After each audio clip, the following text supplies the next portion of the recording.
Hello, friends. Welcome to Biology with Miss Anastasiadis. We have a new student in class. My dog Bailey really wanted to come join us and say hello for our introduction. So today we're going to be studying Lesson 4, which is all about asexual and sexual reproduction. And this is going to tie up our unit on cell growth and reproduction. So without further ado, grab your notes, grab a pencil, and let's get to it.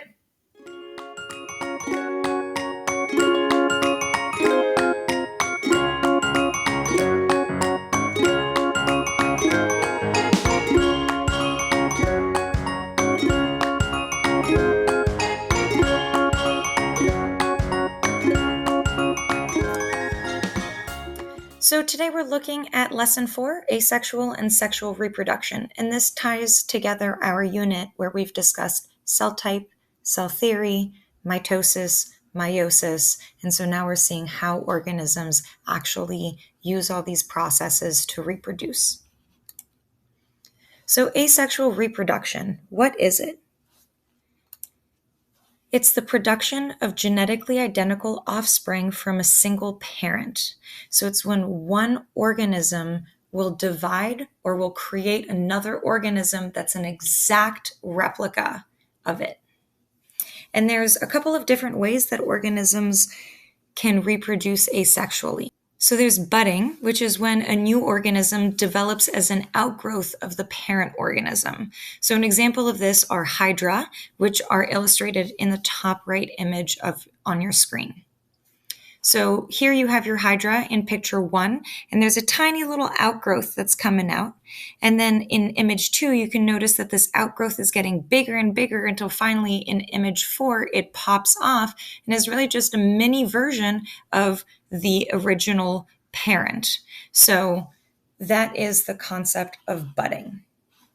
We also have fragmentation, which a good example of this are sea stars. So if you were to take a sea star and you were to rip the sea star in half or in thirds and then toss it back into the water, the sea star would actually regrow the rest of its body. And so this is called fragmentation, when a new organism develops from a removed piece of a parent. So in this image, you can see that we cut the sea star right in half and both sides grew back. And finally, we have fission. And in fission, the unicellular organism will divide into two identical daughter organisms. And what's really interesting when we look at this picture at the bottom of your screen, this seems very similar to mitosis, right? Where we start with one diploid cell and we end with two diploid cells. So what's going on here? How is fission different from meiosis? So fission primarily happens in prokaryotes, in unicellular organisms, whereas mitosis primarily happens in eukaryotes, which are multicellular organisms. Both do have new DNA that is being copied and then passed down. However, in fission, there is no creation of a new nucleus. There is no such thing as a nucleus in a prokaryote, remember? So we cannot have a nucleus during fission. Whereas in mitosis, yes, our new nucleus is created during telophase. And both in fission and in mitosis, do you have two daughter cells that are created after the process is over. So both types of reproduction, asexual and sexual reproduction, have pros and cons. So for asexual reproduction, what's very advantageous is that the population can increase rapidly when conditions are favorable. So because you are just copy pasting your organism rapidly, you can create a lot more of them very quickly. Another advantage is that only one parent is needed, so you don't have to waste any time finding a mate.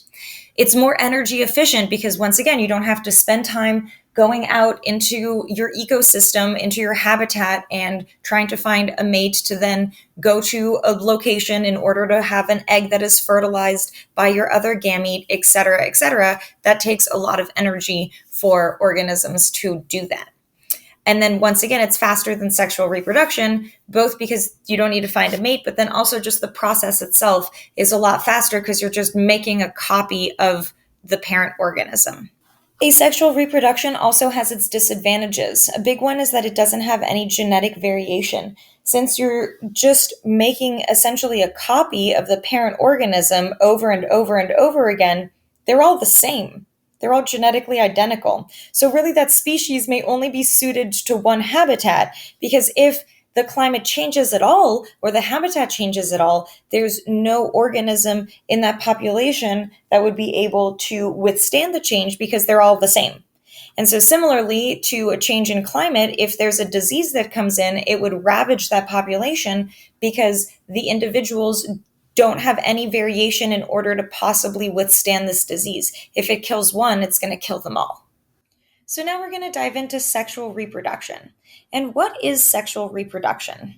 Sexual reproduction occurs when you have the fertilization of gametes. And now, this word gametes should be a flashback to our last lesson about meiosis.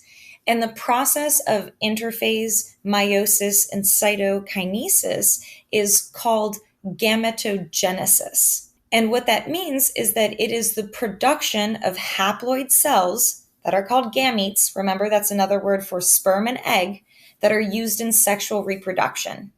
And you are very familiar by now with what a haploid cell is, but just in case you need a little refresher, remember that a haploid cell is a cell produced through meiosis that has half of the required genetic material for an organism.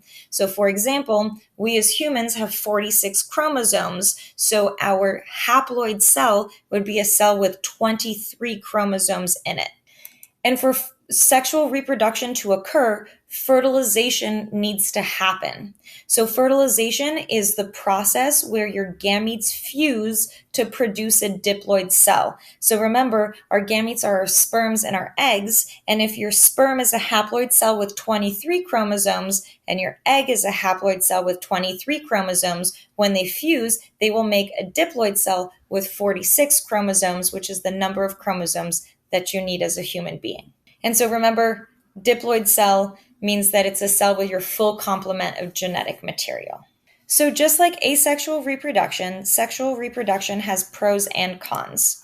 The major advantage is that during sexual reproduction, genetic variation is created in the offspring.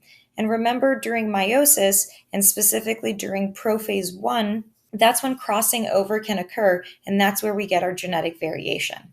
And it's really that variation that's going to allow the species to not only adapt to new environments, but also be more resistant to disease because this variation gives the population a survival advantage. Some of the organisms may die from the changes in climate and the effects of the disease, but some that are genetically different might be able to survive. And so those organisms would keep the species going. The disadvantage is that it takes a lot of time and a lot of energy to find a mate and for that reproduction to be successful. And so it's really not possible for an isolated individual to reproduce, which kind of becomes a problem if, like, you're a plant and you can't move and there are no plants of the same species around you. How are you going to find a mate? So that becomes a major disadvantage of sexual reproduction. So talking about plants, let's look at the life cycle of ferns. And what's really interesting about these plants is that they both reproduce sexually and asexually. So right down here in the bottom right, that screams sexual reproduction, right? We've got our two gametes, we've got our sperm and our egg that are meeting, which is fertilization. And so once the sperm and the egg meets and creates a diploid cell, we now have a little baby fern plant that starts to grow and will mature into a fern that you've probably seen if you've been out in your neighborhood or in the woods. And what's really neat about these ferns is that at the very tip, that's where they grow spores.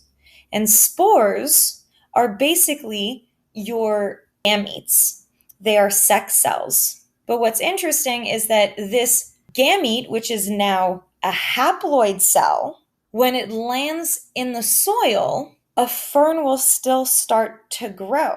And it'll keep growing into a heart-shaped plant. And in this plant, you will have eggs and sperm that will get created. And when they meet, they create another embryo, and the cycle continues. So reviewing this again, we have two stages, right? We've got our haploid stage, which is up top. So that's where all of our cells are half of our chromosomes. And then the bottom half, we have our diploid section, where this part of the life cycle has fertilization has occurred with both of our gametes meeting. So this top part, because it is a haploid section of our life cycle, the fern is undergoing meiosis because it is the production of our gametes, which are once again haploid. On the bottom side of our life cycle, we are undergoing mitosis because from the moment of fertilization to the mature fern plant, cell division is just making the organism grow. It is no longer related to reproduction. And then, of course, right down here is when fertilization occurred, where our sperm and our egg met. So why do you think ferns use both asexual and sexual reproduction? And the reasoning is because they get the best of both worlds. The fern is able to guarantee its own reproduction through asexual methods, but it also is able to get genetic variation by releasing its gametes out into the environment. So the wind might pick up some of these spores and take them down into a different part of the habitat, and there genetic variation could occur. So are there other complex organisms that can reproduce both asexually and sexually? The answer is yes. And some of the most common ones that you might know are sea anemones, for example. They can reproduce both ways. So an interesting example of a more developed organism that uses both asexual and sexual reproduction is this case on carpet sharks. And the story goes that there was this carpet shark that lived in an aquarium with its partner shark. And for some reason, the people at the aquarium decided to take the partner shark and just move him into the tank right next door. And so for 4 years, this carpet shark lived by herself in her tank. And 4 years after, the people at the aquarium show up one morning, and in this female's tank are a litter of shark pups. And so what happened is that this is an example of an organism who is able to reproduce sexually, but when there isn't the option to have a mate, she was able to change her body's morphology in order to go through asexual reproduction, which for organisms like sharks is called parthenogenesis. So finally, let's wrap up our lesson by comparing and contrasting asexual versus sexual reproduction. So in asexual reproduction, it's probably occurring in a unicellular organism, whereas sexual reproduction is probably occurring in a multicellular organism. Asexual reproduction is really fast, right? You're just copy pasting the same organism, so that can happen pretty quickly. Sexual reproduction is a much slower process. You don't need a mate for asexual reproduction, but you definitely need one for sexual reproduction. Resource diversity is going to be very low for asexual reproduction because you don't really have a lot of things around you since you're choosing to reproduce with yourself. Whereas resource diversity would be a lot higher in sexual reproduction because you can interact with other organisms that are genetically varied from you. And then genetic diversity, we discussed that asexual reproduction has very low genetic diversity, whereas sexual reproduction has very high genetic diversity because every single time you undergo meiosis in prophase 1, you have the possibility for crossing over. So that wraps up our lesson on asexual versus sexual reproduction. At this point, you should have wrapped up your notes. Please make sure that you complete the practice where you are going to try to identify whether some scenarios are sexual or asexual reproduction. And if it is asexual, what kind of asexual reproduction is it? I look forward to going over the answers with you in class. See you soon. Make good choices.